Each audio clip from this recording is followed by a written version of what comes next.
Welcome to As I Live and Grieve, a podcast that tells the truth about how hard this is. We're glad you joined us today.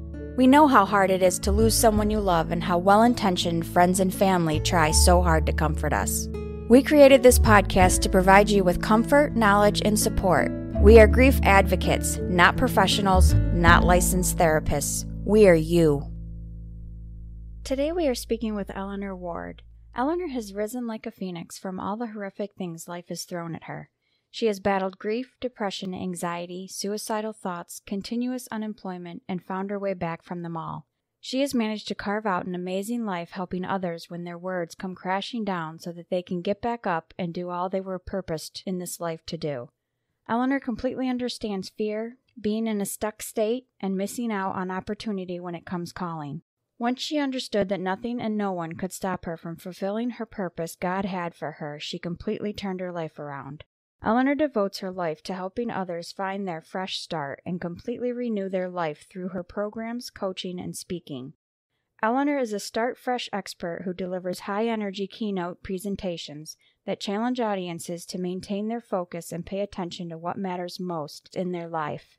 Audiences love her described as the light-hearted, hilarious, and the busiest bee in the room. Eleanor earned her MBA from Ashford University. Her strong background in the medical and collegiate world taught her learning, development, and managing small clinical corporate teams. With grueling deadlines makes her the perfect fit to push you forward in your transformation to jumpstart your life.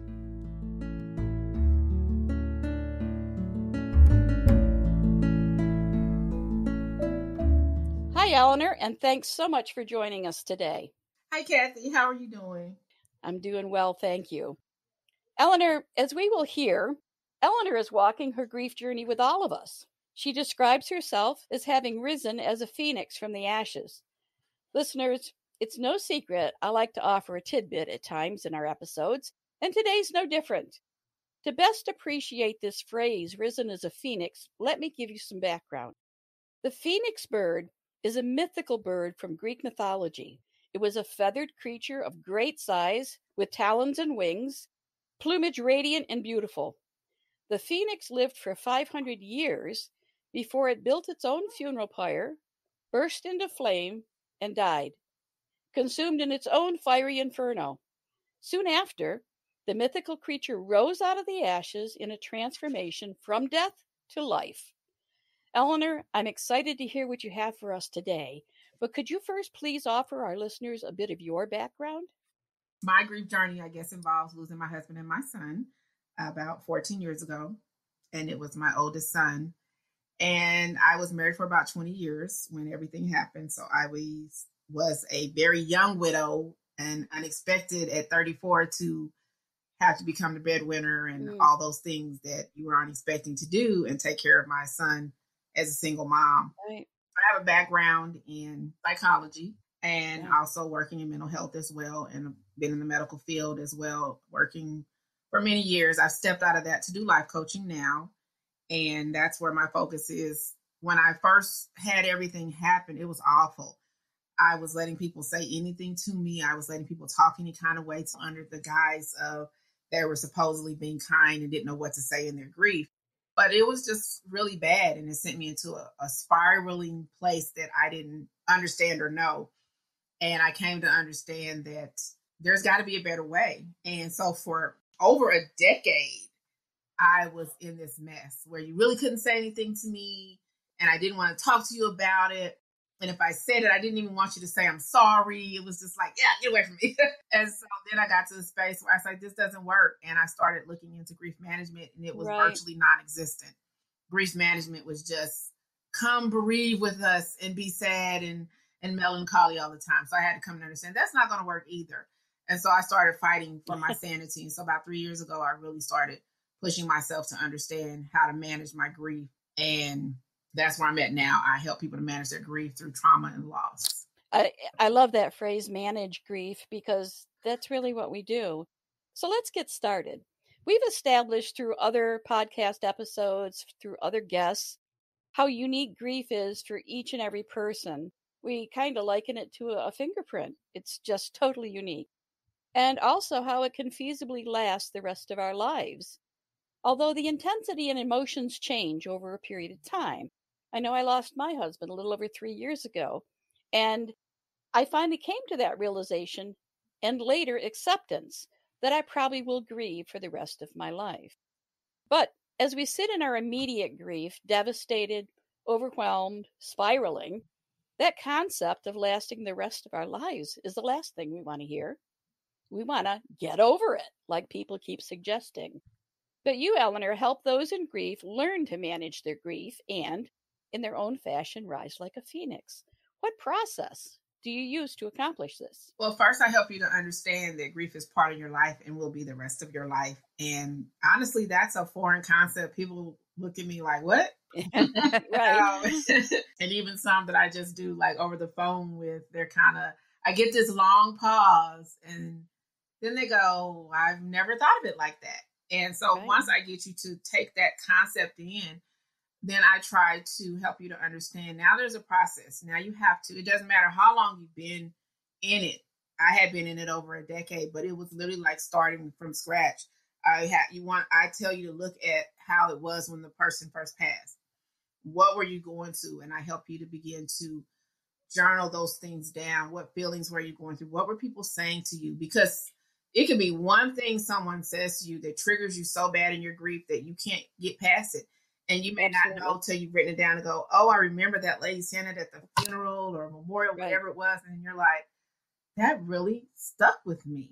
Yeah. And so I help you to start to do that. And then typically I try to work with you over a 6, 8, or 12-week period. And in that 6, 8, or 12-week period, depending on what you choose to work with me for, I begin to show you how to manage the grief. What triggers will trigger you in your grief? Because I don't know what triggers you in your grief. You don't know what triggers me in mine. So we have to work and find it out because there are triggers depending on what you did with the person. A birthday may be a really great trigger for you. For me, not so much. It could be holidays. It could simply be certain things that you did together, certain movies you watch. And so you may have to cut some of those things out of your life for a little while. And there may be people connected to some of those things that also trigger you. So I help you to understand some of the associations you have may not be helping you either. And the manager of your grief is only you. You can't dump it on somebody else, not your church, not your friends, not your pastor. You have to sit down and say, this is what I'm doing. This is what I am going to focus on. And I tell you, you kind of come out ahead in how you start handling your grief and even the things that are said to you. So that's kind of what I do to help you kind of get on that path. What would you say to someone who was reluctant to believe that they could ever reach a point of moving on? I will let them know you've already moved on. You're still here. You're still living every day. You've moved on. You just haven't known you've moved on because you chose to put yourself in what they call a stuck state, a good old psychology word there, a stuck state of not moving ahead. And the only person that put yourself there really is you. They passed, they're gone, the time has gone. And so you look up and you may say, well, I've been feeling this way for a year or 5 years or whatever the case may be, because you haven't allowed yourself to think about anything else. So I let them know this is where mindset change comes in.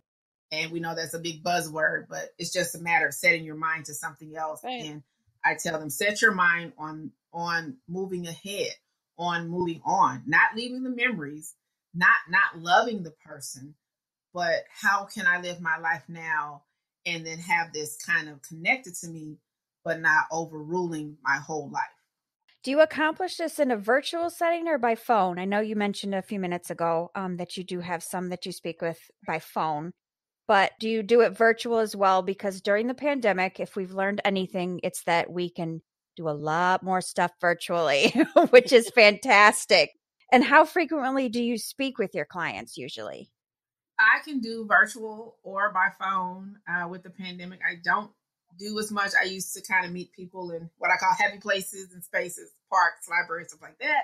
But like you said, we got to move into other things. So now I do Zoom, or we could do it over the phone, or I can't think of what the other one is called that's popular outside of Zoom.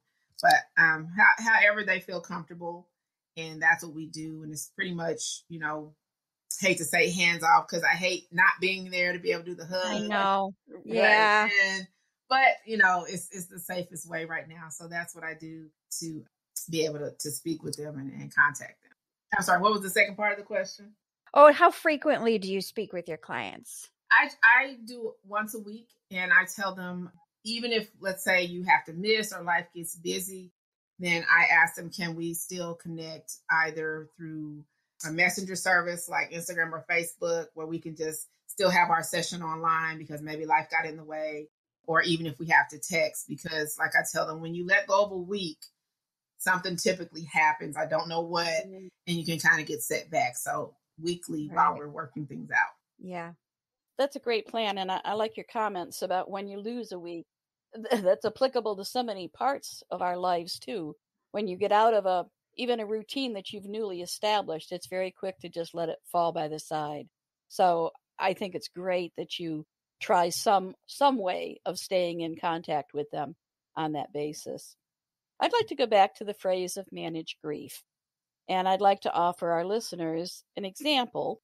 For someone who recently lost their spouse, say a marriage of almost 50 years, and the spouse was the one in the family who paid all the bills, managed things like vacation planning, and almost all the details and decisions of the household, where would you start to help this spouse that's been left behind, who has had virtually all decisions made for her? Where would you start to help her move on? Ooh, that was me. Oh my God, I was sitting up like, oh my God, that was so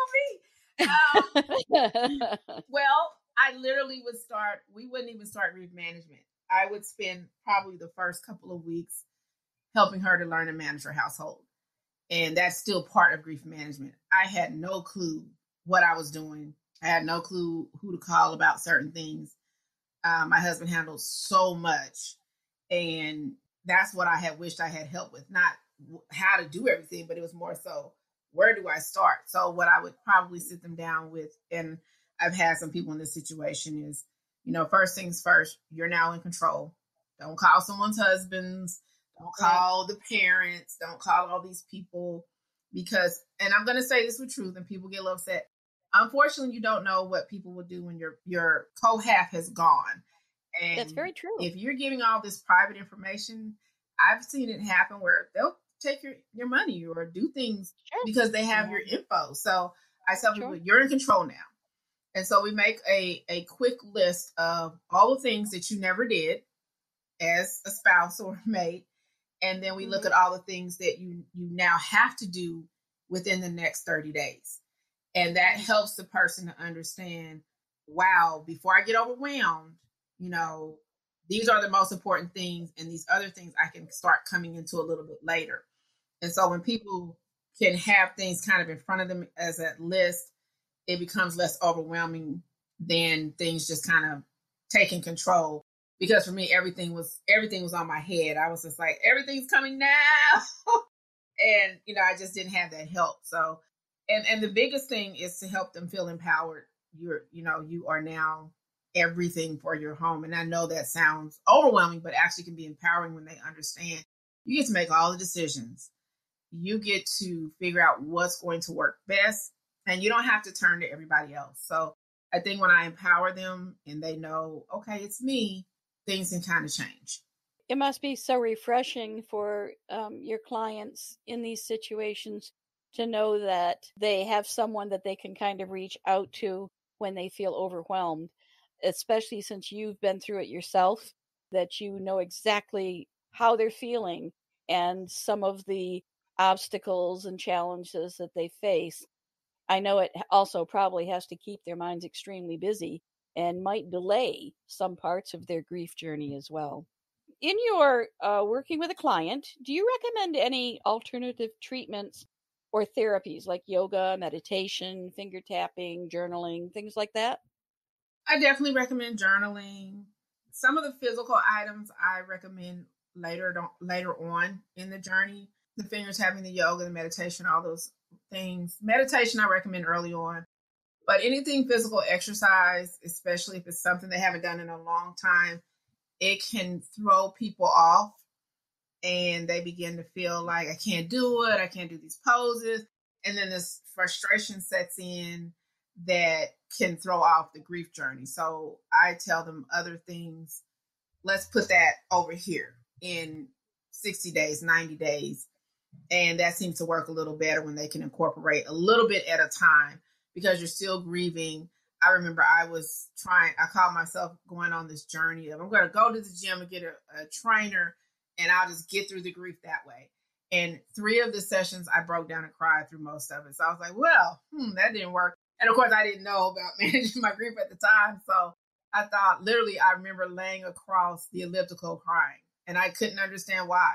But the exercise was kind of giving those endorphins that were kind of dormant. And instead of being happy, they were sad. And so it brought about a bunch of tears. So I always think of that journey like, let's wait before we have you hit the gym. And so you don't get either upset because you can't do it or addicted because you're just putting your all into it. So I definitely recommend counseling as well as coaching. Coaching, we do everything in the here and now. Counseling can kind of deal with some of those things that you want to dig further into. But like I tell everyone, don't jump into 50 things as you're trying to learn to manage your grief. Let's make, I'm big on lists and you can do them on your phone or wherever, but I tell people, let's put this together. What's the first thing you want to tackle? We journal about it, we work on it, and then we go to the next item. I call it chunking it down. Just take a chunk of what's wrong.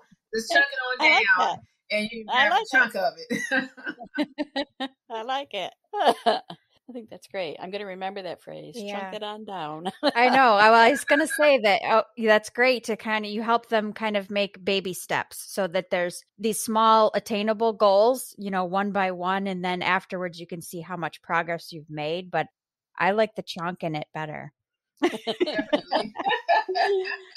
So Eleanor, I know your faith is strong. For many grievers, their faith may be questionable at this point in their lives. How do you help them regain that faith? I let them know it's not overnight. I was mad. I didn't understand, but I never tell them that God needed another angel because that just makes me want to punch somebody. We don't know what God needs, but I definitely tell them all the time, pray if you can at least once or twice a day, maybe once in the morning, once in the evening. Even if it's just like, oh God, I thank you that everything is okay and we're doing the best that we can do. I tell people you're not required to sit and do a 30-minute prayer. If you don't want to go to church, I tell them don't.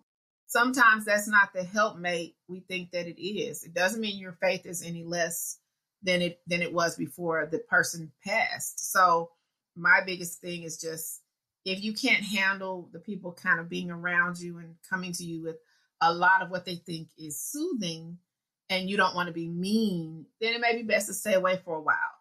And that way, when you do come back, what I did notice is when you stay away for a little bit and you come back, people are less likely to just walk up on you.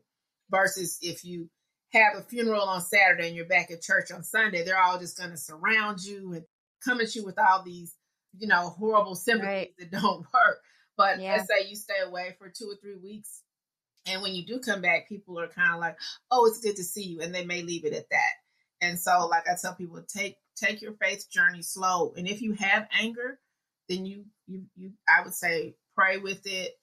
If your church offers something you can go to, I know even though mine was older, my church offered I think it was every first Sunday a grief class, and I would go. It was like in between the services. And sometimes I might not want to go to church after because I'd be crying from the class and stuff like that. But I would go to that class. So I tell them if there's things that are offered, take it. Doesn't mean you have to go to church, but go take those items that are offered to help you. And if it's helpful, mine was helpful. I love the class and I love the way that did it. If it is helpful, great. If it's not, don't do it again. And I tell people don't go to groups or any of these places that make you feel strange about your grief. Don't do that. And so I think a lot of people know now I may have to take a little break. Go take the cruise you didn't go on. I hate to say it may help you. Go to the islands and lay up for a few weeks. Sometimes you just need to, I try to tell my clients, sometimes you just have to close the chatter around you. Right. Mm-hmm. Just kind of unplug and just leave it behind for a little bit. Yeah. That's great. Let me jump in quick and ask, I know several times you've alluded to people that mean well, but they may say something to you or utter some type of comment that they intend to comfort you. Instead, it just boy, it settles wrong. It's not what you want to hear as someone who is in this intense stage of grief. Can you think from the other side for a minute and maybe offer our listeners some of the things that maybe you heard or that you say to others that would help to comfort? It's, I think, one of the greatest fears of everybody. What do I say to this woman who's just lost her husband? Or what do I say to this family that's just lost a child? Can you offer our listeners any advice maybe on a comment that you can say that would be far more meaningful? I would say, the biggest thing you can say is, I love you. And I will contact you in the coming weeks to see what you need. Mm-hmm. That goes such a long way. And a good old fashioned, even though we're in a pandemic, a good old fashioned quiet hug. Very quiet. Just hug the person quietly. You don't have to whisper anything. You don't have to say anything. And maybe kind of grasp their hands and let them know, I'm feeling everything with you, but I'm not going to say anything. Because sometimes what words do, it makes someone fall apart because they're barely holding it together. So sometimes if you don't hear anything, you're doing good. So, and be mindful of cues. Be observant. Look at the person. See if they're on the verge of tears, or if maybe they've had enough physical contact and maybe they can't handle one more hug. And you can maybe, kind of give them an elbow bump. I had someone do that to me and I was like, oh, thank you. Because one more hug, I was on break. And so, just pay attention, give them an elbow bump and give them a smile. That's helpful. And another thing you can say is, I don't know what to say, so I'm not going to say anything, but I'm definitely here to listen at any time you want me to listen.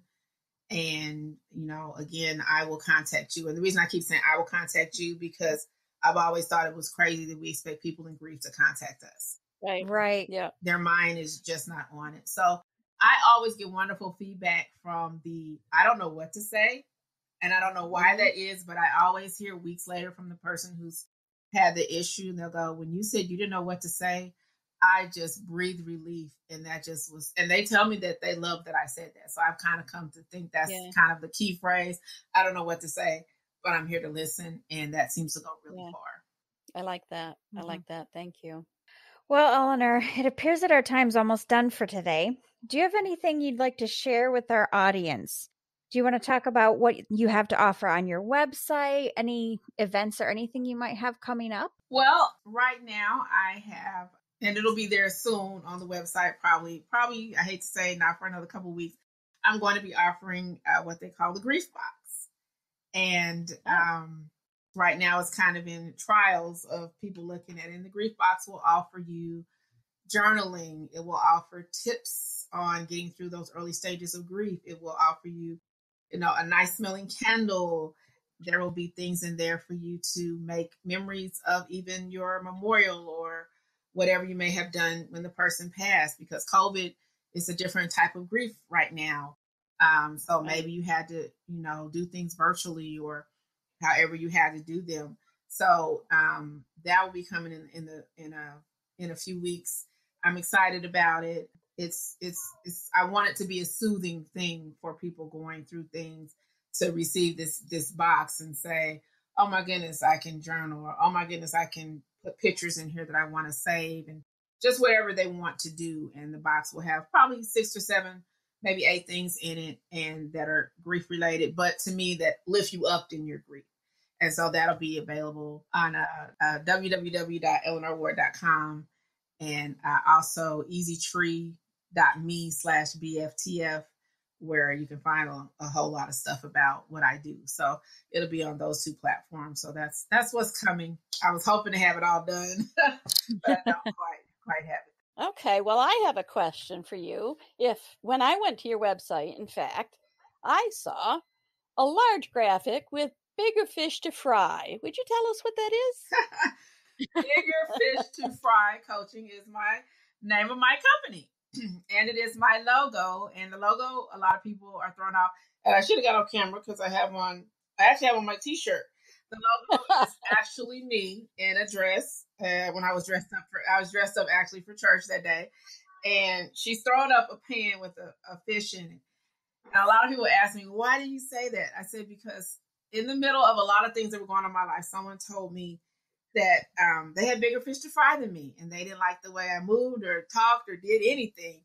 And my girlfriend said, you should do something with that. And I kept thinking, what would I do with that?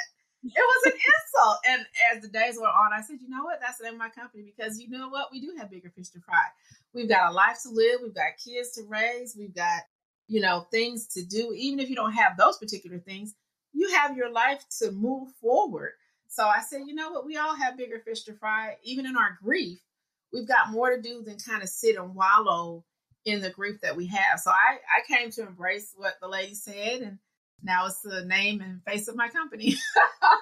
Oh, I'm so glad I asked, because when I saw that graphic, it just made me smile. Yeah. So, and I like how you want to bring laughter into it too, Eleanor, because that's my way of coping with pretty much anything in life is to just make not make a joke about it, but just to laugh and smile. And it just, gives your brain a few good endorphins again, just like exercise. But I mean, you have to kind of smile and laugh about some things and not always be so serious. Right. I definitely agree. And I laugh a lot, and you get a lot of judgment about that too in the grief arena. It's like, well, what are you doing? And I remember someone said when they came out of my son's memorial, I went to a friend's memorial and it was so happy. Yours was so sad. It made me feel horrible the rest of the day. And I thought, well, first of all, that's awful to say. But then I thought, well, you know what? Everything with my husband and son was super duper unexpected. I mean, it literally happened in the blink of an eye. And so none of us were expecting it. So I couldn't necessarily stick to everything I wanted to honor my husband as much as I tried. So I thought, it could. And I thought about that. I said, well, it could have been happier. It could have been a little bit better. But, that was one of those situations that was just tragedy related. So, but I thought, well, that can be a piece of it too, letting people know as you're planning this, it doesn't have to be so downcast. It doesn't have to be so awful, no matter how bad it is. And I think the big issue we forget in the States, we are not taught to celebrate life. We're taught that everything is horribly sad. It's over. It's ended. We don't give people time to grieve. And you go in other countries and they're taught a celebration of life. So we go, oh, that's disgusting. They're not respecting the dead and da-da-da-da-da. And so I'm trying to get people a little bit more open about, a little bit more respect of life. And the guy that said that, he and I actually still talk. He said, I didn't think about that when I blurted it out. He said, I was just so upset and I wanted it to be happier and I should have said it a different way. I said, yeah, but in a sense, I took what you said and thought about it. I couldn't change how the funeral was. Right. I said, but it helped me to understand that when I pass, I want more happiness and more laughter. And exactly. I tell people all the time, there's got to be something that makes you just laugh and smile when you think about the person that's no longer here versus just wanting to burst into tears every single day. And because people do literally walk around with broken hearts because they cannot get out of their grief because they have no idea how to do that. So I pray for laughter for everybody at some point. Very true. And there are many, many times when just a little touch of humor at the right moment by the right person can be so meaningful. And I think to my husband's funeral, my husband was a retired Army vet, Vietnam vet. So his funeral definitely had military overtones. We had many of his brothers from a local Vietnam veterans group there as an honor guard paying tribute. And it was very, very serious, very somber. And after my brother-in-law gave his eulogy, one of my husband's very, very good friends stepped up to the podium to say a few words. And he was very quiet. He stood there for a minute, very quiet, and set his cup of coffee down. And it was a cup of coffee in a paper Tim Hortons cup. Now, if you're from the house, you may not, from the South, I'm sorry. If you're from the South, you may not recognize Tim Hortons' name. It's a very, very famous franchise up here in the North, started in Canada. And my husband, every single day, had to have a cup of Tim Hortons coffee. Just that simple motion of setting that cup on the podium without saying a word, Yep. made me smile the biggest smile. Yep. And that's probably what I remember most out of that funeral, was that single solitary moment that made me smile. Mm-hmm. So definitely humor has a place in even the most serious of topics. It does. So again, we've managed to just talk ourselves out of time. But I've enjoyed our conversation. I do want to remind our listeners that if you check the episode notes or if you check on our website, you will see Eleanor's contact information, along with information about her website, her services, and a bit of her background as well, just to refresh your memory. And other than that, boy, do we have some great episodes coming up as well. So we hope that our listeners will tune in again next week. Thanks for listening today. Thanks for giving us your time. And again, just take care of yourselves. Don't forget self-care. It's very, very important as we all continue to live and grieve. Thank you so much for listening with us today. Do you have a topic that you'd like us to cover, or do you have a question from one of our episodes? Please email us at info@asiliveandgrieve.com and let us know. We hope you will find a moment to leave a review, send an email, and share with others. Join us next time as we continue to live and grieve together.